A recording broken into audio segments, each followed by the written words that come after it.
ជំរាបសួរពុកម៉ែបងប្អូនថ្ងៃនេះមកបុកទំពាំងញ៉ាំម្ដងបងប្អូនហើយទំពាំងបុករបស់នេះខ្ញុំឆ្ងាញ់ណាស់រសជាតិឡើងឈ្ងុយហើយណាមួយធ្វើទឹកប្រហុកខ្លួនឯងធ្វើភ្លាមក៏នឹកឃើញចង់បុកទំពាំងញ៉ាំភ្លាមតែម្ដងទៅហើយបុកទំពាំងថ្ងៃនេះខ្ញុំអត់មានដាក់សាច់ដាក់អីទេបងប្អូនតែរសជាតិឆ្ងាញ់ហ្មងអត់មានថាខ្វះរសជាតិអីទេហើយបើបុកល្ហុងវិញក៏ឆ្ងាញ់ដែរល្ហុងដែលនេះខ្ញុំយកមកបុកនេះល្ហុងនេះខ្ញុំបេះនៅគៀនផ្ទះហ៎ម្សិលមិញនឹងខ្យល់ព្យុះខ្លាំងបងប្អូនហើយនឹកឃើញថាខ្លាច់បាក់ដើមល្ហុងក៏បេះយកមកបុកទៅហើយល្ហុងនេះស្គៀលឆ្ងាញ់ណាស់សាច់ឡើងផ្អែមស្រួយឆ្ងាញ់តែម្ដងនេះខ្ញុំយកមកបុកដាក់ជាមួយទឹកប្រហុកនេះបងប្អូនឆ្ងាញ់តោះកុំឲ្យខាត់ពេលយូរទៅមើលពីរបៀបបុករបស់នេះខ្ញុំដំបូងនេះខ្ញុំដាក់ខ្ទឹមសមួយមើមហើយម្ទេសស្រស់ហ្នឹងដាក់តាមចំណង់ចំណូលចិត្តទៅបងប្អូនចូលចិត្តញ៉ាំហឹរដាក់រៀងហឹរទៅនេះខ្ញុំដាក់រៀងហឹរដែរហើយក៏ដាក់ជាមួយវីចេងបន្តិចស្ករបន្តិចណាហើយទឹកប្រហុកថ្ងៃនេះខ្ញុំកូរខ្លួនឯងនឹងឯងបងប្អូននឹកឃើញថាចង់បុកទំពាំងហើយក៏នឹកឃើញហើយធ្វើញ៉ាំភ្លាមតែម្ដងហើយក៏អត់មានសាច់មានអីដែរបងប្អូនហើយតែរសជាតិឆ្ងាញ់ណាស់បងប្អូនគ្រាន់តែបុកម្ទេសហើយខ្ទឹមហ្នឹងដាក់គ្រឿងក្រៅមកឲ្យវាបុកម៉ត់មកល្មមហើយក៏ដាក់ទឹកប្រហុកដែលនេះខ្ញុំកូរហ្នឹងយកមកដាក់ពី3វែកតូចហ្នឹងហើយក៏ច្របាច់ក្រូចឆ្មាចូលហើយនេះខ្ញុំក៏កូរភ្លក់មើលយករសជាតិជូរអែមមកឆ្ងាញ់ទៅបងប្អូនរសជាតិឆ្ងាញ់ណាស់ទឹកប្រហុកដែលនេះខ្ញុំធ្វើថ្មីភ្លាមណាហើយនេះខ្ញុំក៏បានភ្លក់យករសជាតិជូរអែមមកឆ្ងាញ់ហើយក៏យកទំពាំងព្រិចហ្នឹងមកដាក់ជ្រុំវាក្លុកឲ្យវាចូលជាតិជាមួយអាទឹកប្រហុកហ្នឹងណាទឹកប្រហុកថ្ងៃនេះបងប្អូនរសជាតិឆ្ងាញ់ណាស់នេះខ្ញុំធ្វើខ្លួនឯងហ៎ពេលដែលយកមកបុកជ្រុំជាមួយអាទំពាំងនេះវាចូលជាតិគ្នាហើយទំពាំងព្រិចនេះឆ្ងាញ់មែនបងប្អូនឡើងខ្ចីហើយញ៉ាំទៅជ្រប់ឆ្ងាញ់ណាស់បងប្អូនមើលតំណងអានេះបងប្អូនហើយបើបានដាក់ជាមួយគ្រឿងសមុទ្របុកជាមួយទៀតរឹតតែអេមតែម្ដងបងប្អូនអើយវាជាតិឆ្ងាញ់ហើយហឹររសជាតិនោះជូរអែមទៀតបងប្អូនឆ្ងាញ់មែនទំពាំងថ្មីយកមកបុកចឹងរឿងអីមិនឆ្ងាញ់បងប្អូនមើលតំណងអានេះហើយបងប្អូនប្រយ័ត្នហូរទឹកមាត់ដោយមិនដឹងខ្លួនណាបងប្អូនឆ្ងាញ់ណាស់បងប្អូនអើយឆ្ងាញ់មែនបងប្អូនធ្វើញ៉ាំទៅបងប្អូនធានាថារសជាតិឆ្ងាញ់នេះខ្ញុំអត់ដាក់សាច់ផងបើដាក់សាច់ទៀតរសជាតិដឹងតែឆ្ងាញ់ជាងនឹង10ដងទៅទៀតបងប្អូន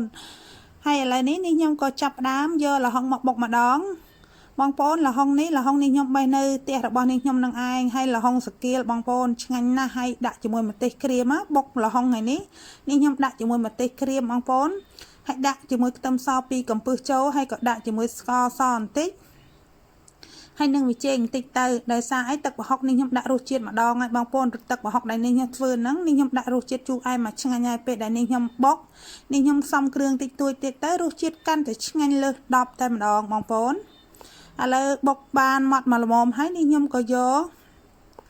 ក្តាមប្រៃដែលនេះខ្ញុំនៅសល់2បងប្អូនក្តាមប្រៃនេះប្រៃរបស់នេះខ្ញុំគាត់ត្រាំប្រហែលជាមកយកព្រឹកឡើងគាត់យកមកញ៉ាំនៅសល់2ហ្នឹងខ្ញុំក៏យកមកដាក់បុកជាមួយទៅដើម្បីវាកាន់តែមានរសជាតិឆ្ងាញ់ណាហើយបុកល្ហុងថ្ងៃនេះក៏អត់មានប្រើសាច់ដែរបងប្អូននិយាយទៅមុខម្ហូបថ្ងៃនេះដូចជាម្ហូបបួសដែរបងប្អូនអត់មានដាក់សាច់ដាក់អីទេបើសិនតែដាក់សាច់ទៀតរសជាតិមិនដឹងជាឆ្ងាញ់យ៉ាងណាបងប្អូនឥឡូវនេះខ្ញុំក៏បានបុកក្តាមនឹងមកល្មមហើយក៏យកទឹកប្រហុកនឹងដាក់3វែកតូចក៏ច្របាច់ជាមួយក្រូចឆ្មាយករសជាតិជូរអែមមកឆ្ងាញ់បន្ទាប់មកទៀតខ្ញុំក៏ដាក់ក្រូចឆ្មាទាំងសបកចូលខ្លះទៅណាហើយក៏ចាប់ផ្ដើមកូរឲ្យវាចូលជាតិគ្នាហើយក៏ភ្លក់យករសជាតិជូរអែមមកឆ្ងាញ់ទៅបងប្អូនហើយទឹកប្រហុកថ្ងៃនេះខ្ញុំដាក់តែទឹកប្រហុកហ្នឹងហើយខ្ញុំអត់មានបន្ថែមជាមួយទឹកត្រីអីទៀតទេដោយសារខ្ញុំកូរទឹកប្រហុកហ្នឹងដាក់ទឹកត្រីស្រាប់ហើយអញ្ចឹងហើយគ្រាន់តែដួសទឹកប្រហុកទៅ2 3វែកយកមកដាក់ទៅហើយក៏យកល្ហុងនឹងមកដាក់ជ្រុំទៅឲ្យវាចូលជាតិគ្នាល្ហុងថ្ងៃនេះខ្ញុំសាប់វាឲ្យចិត្តកបិតមុខ2ខ្ញុំអត់ឈូសទេ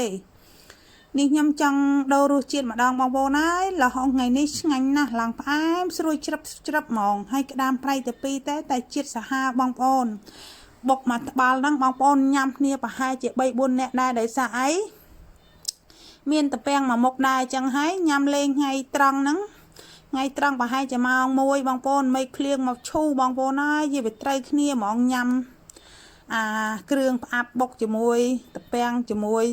ល្ហុងនេះណាវាឆ្ងាញ់រសជាតិឆ្ងាញ់មែនបងប្អូនបើបងប្អូនចង់ធ្វើញ៉ាំបងប្អូនធ្វើទឹកប្រហុកខ្លួនយើងទៅហើយយកល្ហុងហ្នឹងមកបុកទៅបងប្អូនធានាថារសជាតិឆ្ងាញ់បងប្អូនគ្រាន់តែឃើញក៏ចង់ស្រក់ទឹកមាត់ដែរមែនអត់ឆ្ងាញ់ណាស់បងប្អូនហើយបើមានសាច់ប៉ាតេឬក៏មានត្រីសាម៉ុនហើយដាក់ជាមួយគ្រឿងសមុទ្ររឹតតែអេមរសជាតិឆ្ងាញ់សាហាវបងប្អូនហើយអី ละห้องนี้ช่างแม่ละห้องสเกียแล้วจะมาบอกเจ้าอย่าไปเตยคนีให้ละห้องนี้น่ะหลังสวยสับนี่ยมใบเฟลมนั้นก็โยมมาบอกเฟลมเตยให้วีดีโอระบายนิ่งยมไงนี้ก็มีแต่ปันนังเบอร์นิ่งยมในเย่เตยมีการเลยลบตรังปิดสำได้นะมันสมรมสมบุกไม้บางปอนขันเตยอภัยโตนิ่งยมก็สมออกคนเอาปุกไม้บางปอนตายตายจำนายเปเวเลตามนานตุสนาวีดีโอระบายนิ่งยมตามไปดามละหัวดอจับนิ่งยมก็สมออกคนส้ม